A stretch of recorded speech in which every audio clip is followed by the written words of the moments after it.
Assalamualaikum warahmatullahi wabarakatuh. Kami dari kelompok 4 izin memperkenalkan diri terlebih dahulu. Saya Rahmadini dengan NIM 19232310 dan rekan Saya Putri Aulastari dengan NIM 19232272 dan saya Gita Yulitasari dengan NIM 19230034 yang akan menjelaskan langkah-langkah instalasi Ubuntu di software VirtualBox. Linux adalah sistem operasi yang gratis, open source, dan dapat dimodifikasi oleh siapapun. Linux pertama kali dibuat oleh Linus Torvalds pada tahun 1991, yang sangat populer untuk server, website, dan juga dipakai di banyak perangkat IT. Distro Linux atau varian dari Linux dibuat untuk kebutuhan yang berbeda-beda. Jadi, semua distro itu dipakai pada kernel Linux yang sama, tapi tampilannya, fiturnya, dan juga kegunaannya berbeda-beda. Contoh distro Linux yang populer dan menjadi pembahasan di sini adalah Ubuntu. Ubuntu adalah sistem operasi berbasis Linux yang bersifat open source dan gratis. Ubuntu digunakan untuk menjalankan komputer, server, maupun perangkat lain sebagai pengganti sistem operasi seperti Windows atau macOS. Ubuntu dirancang agar mudah digunakan, stabil, dan aman. Sistem ini memiliki antarmuka grafis yang ramah pengguna, mendukung berbagai aplikasi perkantoran seperti pemrograman, jaringan, hingga server. Karena bersifat open source, siapapun dapat menggunakan, memodifikasi, dan mendistribusikannya tanpa biaya lisensi. Ubuntu juga banyak digunakan sebagai server karena ringan, stabil, dan memiliki keamanan tinggi seperti untuk web server, FTP server, database server, dan cloud computing. VirtualBox merupakan software virtualisasi yang memungkinkan kamu untuk mencoba sistem operasi lain di dalam komputer utama atau host seolah-olah itu komputer tersendiri. Fungsi utamanya adalah VirtualBox dapat menjalankan OS lain tanpa menghapus OS utama. Kemudian, VirtualBox dapat membuat lingkungan yang aman untuk belajar atau testing software, dan yang terakhir, VirtualBox dapat membuat beberapa mesin virtual atau VM di dalam satu komputer. Selanjutnya, kita masuk ke aplikasi Oracle VirtualBox, lalu kita klik New. Kita masukkan nama file yang akan kita buat, lalu isi folder Ubuntu-nya, dan klik Finish. Kita klik Start, lanjut kita Enter, dan tunggu sampai prosesnya selesai. Klik English, kita Enter aja, lalu Continue, Down. Nah, di sini kita masukkan nama untuk proses login nanti, dan juga nama servernya dan password, dan tunggu hingga proses instalasinya selesai. Setelah itu kita pilih Reboot Now, dan VirtualBox akan melakukan restart dengan tujuan untuk menghidupkan ulang sistem operasi kembali yang sudah diterapkan sebelumnya. Lalu setelah itu, login deh ke akun yang sudah kalian buat tadi. Selanjutnya, kita akan memasukkan perintah instalasi dan manajemen Apache 2. Pertama, kita masukkan sudo apt update yang berfungsi untuk memperbaharui daftar paket yang tersedia di repositori sistem. Ini harus dilakukan sebelum instalasi untuk memastikan apakah kita mendapatkan versi terbaru. Selanjutnya, kita masukkan sudo apt install Apache 2 yang digunakan untuk menginstal paket perangkat lunak server web Apache 2 dari repositori sistem. Selanjutnya, kita masukkan perintah firewall. Perintah ini berkaitan dengan Uncomplicated Firewall atau UFW yang merupakan antarmuka untuk mengatur aturan firewall pada Linux. Kita masukkan perintah sudo UFW applist.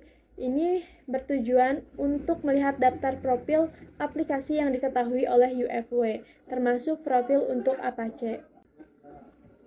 Selanjutnya, kita masukkan sudo UFW allow Apache yang berfungsi dan digunakan untuk mengizinkan lalu lintas masuk ke server Apache 2 melalui firewall. Biasanya, port 80 itu untuk HTTP dan port 443 itu untuk HTTPS jika dikonfigurasi.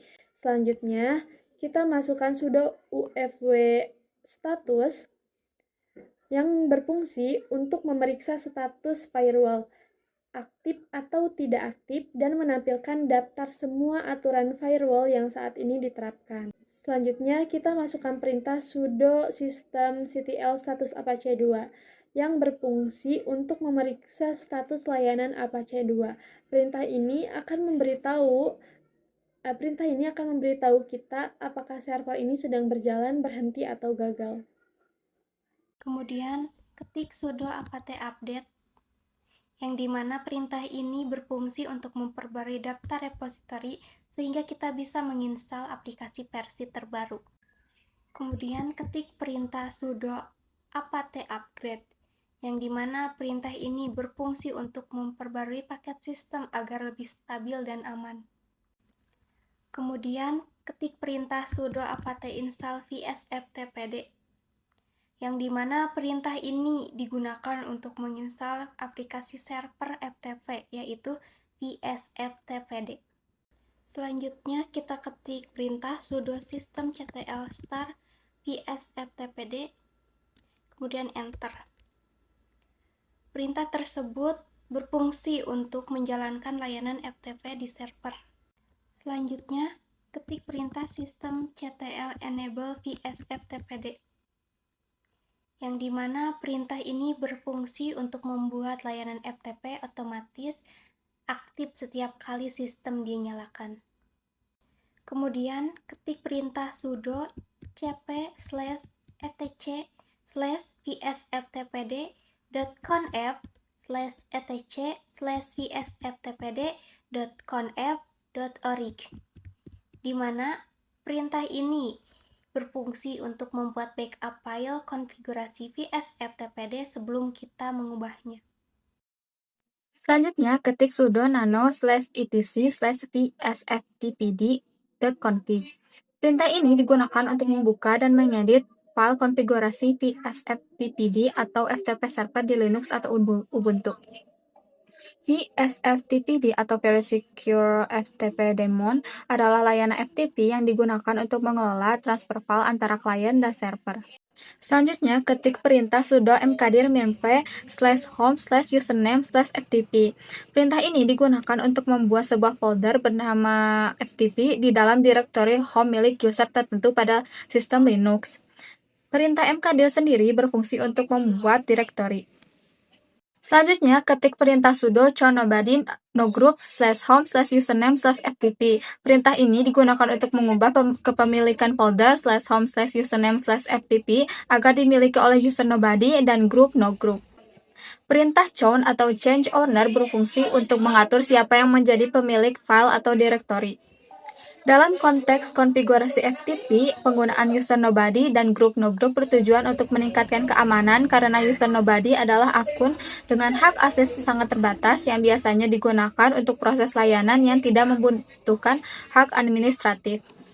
Selanjutnya, ketik perintah sudo chmod aw/home/username/ftp. Perintah ini digunakan untuk menghapus izin tulis atau write pada folder /home/username/ftp untuk semua jenis pengguna. chmod atau change mode berfungsi untuk mengatur hak akses, file, atau direktori. Opsi AW berarti all-write, yaitu menghilangkan hak menulis untuk semua pihak seperti pemilik atau owner, group, dan pengguna lainnya. Selanjutnya, ketik perintah sudo mkd/home/user/ftp/upload.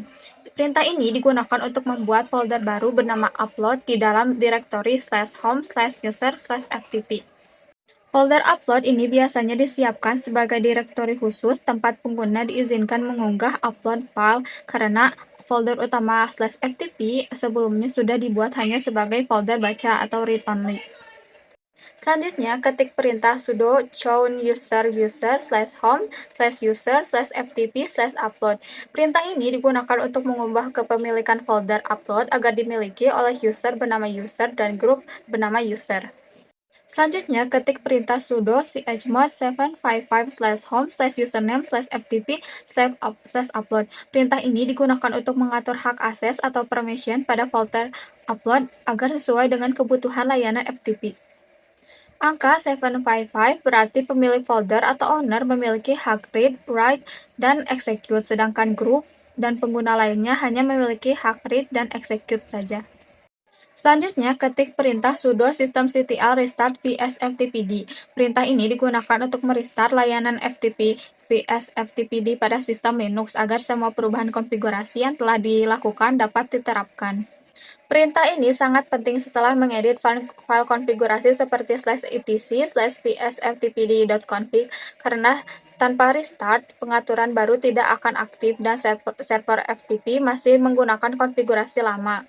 Dengan melakukan restart, layanan vsftpd akan berjalan kembali dengan pengaturan terbaru sehingga sistem FTP siap digunakan sesuai konfigurasi yang telah dibuat. Selanjutnya, ini adalah proses untuk pembuatan web server. Pertama, ketik perintah cd/var/www/html. Perintah ini digunakan untuk berpindah ke folder tempat file-file web server Apache disimpan. Selanjutnya, ketik perintah sudo su. Perintah ini digunakan untuk masuk ke mode root atau super user agar bisa menjalankan perintah yang membutuhkan akses penuh. Selanjutnya, masukkan perintah mkdir kelompok. Perintah ini berfungsi untuk membuat folder baru bernama kelompok di dalam direktori web server. Selanjutnya, ketik perintah cd kelompok. Perintah ini digunakan untuk masuk ke folder kelompok yang baru saja dibuat. Selanjutnya, ketik perintah nano-index.html. Perintah ini membuka teks editor Nano untuk membuat atau mengedit file index.html, yaitu halaman utama website. Selanjutnya, ini adalah proses pembuatan web.